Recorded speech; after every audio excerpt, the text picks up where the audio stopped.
নমস্কার, আমি ডক্টর শুভজিৎ ব্যানার্জি আবার আপনাদের সামনে উপস্থিত কিছু প্রশ্ন নিয়ে, কিছু প্রশ্নের উত্তর দেওয়ার জন্য। প্রশ্নটা আমাদের কাছে এসছে যে আমাদের একটা ফোল্ডার আছে, ফোল্ডারটা আমি আপনাদের দেখাই।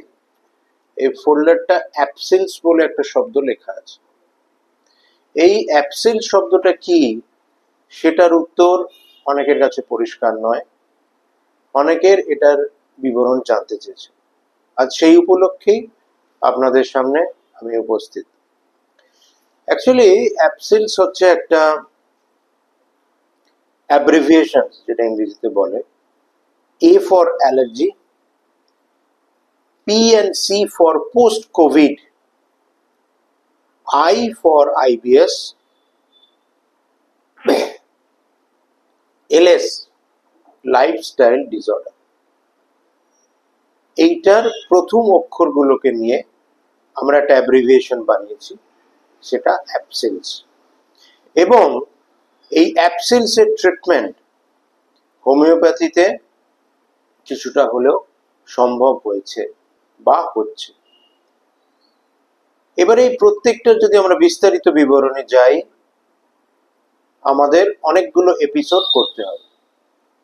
তো সেই জন্য আমরা ঠিক করলাম যে আজকের এই ভিডিওতে ছোট ছোট করে সবকটাই আমরা আপনাদের কাছে তুলে ধরবো, এবং পরবর্তীকালে আমাদের যে ভিডিওগুলো আসতে চলেছে সেগুলোতে আমরা এক একটা বিষয় নিয়ে যথাসম্ভব বিস্তারিত তথ্য আপনাদের সামনে তুলে ধরার চেষ্টা করব, যাতে আপনাদের অবগতি হয় এবং আপনাদের কিছু প্রশ্নের উত্তর আপনারা পান, এবং সেটার সমাধান, সম্ভাব্য সমাধান হোমিওপ্যাথিতে কি কি হতে পারে সেটা নিয়েও যাতে আপনারা ওয়াকিবহাল থাকেন। এই অ্যালার্জি শব্দটা আজকের দিনে বহুল পরিচিত, এবং ঘরে ঘরে একজন বা দুজন এই অ্যালার্জিতে আক্রান্ত ব্যক্তি আছেন। এই অ্যালার্জির প্রকারভেদ অনেক রকমের, বয়স এবং লিঙ্গ নির্বিশেষে অ্যালার্জি আক্রান্তের সংখ্যা দিনে দিনে বাড়ছে। আমরা জানি বাচ্চা থেকে আরম্ভ করে বয়স্ক সবাই বিভিন্ন ধরনের অ্যালার্জি সংক্রান্ত কারণে ভোগেন। আমাদের ডাক্তার বন্ধুরা তারা রোগীদের যথেষ্টভাবে সাহায্য করেন এবং তাদেরকে সংযত করেন, তাদেরকে তথ্য দেন যে অ্যালার্জি বিষয়টা কি, কেন এরকম হচ্ছে। আমি সামান্য কিছু লক্ষণ বলে দিই। সেটা হচ্ছে, ধরুন একটা শুকনো কাশি অনেকদিন ধরে চলছে, নাক দিয়ে হঠাৎ করে কাঁচা জল সকালবেলা ঘুম থেকে উঠে, অসংখ্য হাঁচি দিনের পর দিন চলছে, কিছু অ্যান্টিহিস্টামিনিক বা কিছু অ্যান্টি অ্যালার্জিক অ্যালোপ্যাথিক ওষুধ খেলে আপাত দৃষ্টিতে সেটা ঠিক হয়ে যায়, আবার হয় দুদিন পরে। কিছু বাচ্চা দুধ হজম করতে পারেন না, কিছু মানুষের সারা দেহে বিভিন্ন ধরনের গোল গোল চাকা চাকা বা দানা দানা স্কিন সিমটমস দেখা যায়, সেটা হঠাৎ করে আসে, হঠাৎ করে চলে যায়। কিছু সিমটম থেকে যায়, তার জন্য ওষুধ খেতে হয়, ডাক্তারবাবুদের পরামর্শ নিতে হয়। বর্ষাকালে এর প্রবণতা বাড়ে। শীতকাল আসা এবং শীতকাল যাওয়ার সময় প্রবণতাটা বাড়ে। বুকের মধ্যে একটা সাঁই সাঁই আওয়াজ, শোবার পরে একটা শোঁ শোঁ আওয়াজ। এগুলো সব অ্যালার্জির লক্ষণ। এর প্রতিকার কি, এটা আরো বিস্তারিত কিভাবে হতে পারে সেটা আমরা আমাদের নির্দিষ্ট ভিডিওতে পরবর্তীকালে আপনাদের জানাবো। এবার আসি পোস্ট কোভিড। পোস্ট কোভিড শব্দটা থেকে বোঝা যাচ্ছে যেটা কোভিড এর একটা ফেজ আমাদের মানব জাতির ওপরে 5 বছর আগে হয়ে গেছে।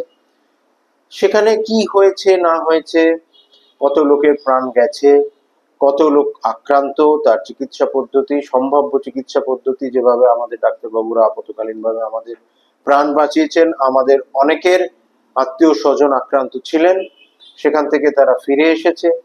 তার জন্য অবশ্যই চিকিৎসা শাস্ত্রের ওপরে আমাদের ভরসা ছিল এবং আছে। কিন্তু এই কোভিড থেকে যারা উঠে এসেছেন, অথবা যাদের প্রত্যক্ষভাবে হয়নি কিন্তু তাদের পারিবারিক পরিবার পরিজনের হয়েছে, বন্ধু বান্ধবদের হয়েছে, অফিস কলিগদের হয়েছে, যাদের সংস্পর্শে হয়তো তারা প্রত্যক্ষ বা পরোক্ষভাবে ছিলেন, তারা আজকের দিনে কিছু